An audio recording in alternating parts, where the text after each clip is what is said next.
नमस्कार, मी पाचोरा इथून शीतल मराठे बोलते. मी डिस्ट्रिक्ट कंपनीची डिस्ट्रीब्युटर शीतल मराठे बोलते. मी या ताईंना 15 दिवस पूर्वी पील आणि संजीवनी ज्यूस हे मुळ्यासाठी यांना हे औषध दिलेली आहे. आता आपण ह्यांच्याच तोंडून ऐकू की यांना या औषधी घेतल्यानंतर काय फरक झाला. बोला. नमस्कार, मी रत्ना वाल्मिक सोनवणे बोलतोय.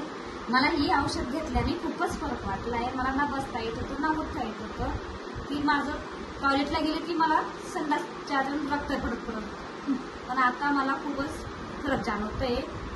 आणि ही संजीवनी ज्यूस घेतल्यानंतर मला पण खूपच आराम पडला. आता तुम्ही लोकांना काय संदेश दिला. मी लोकांना संदेश असा देईन की लोकांनी घेतलं पाहिजे, लोकांना खूप फायदा व्हायला पाहिजे.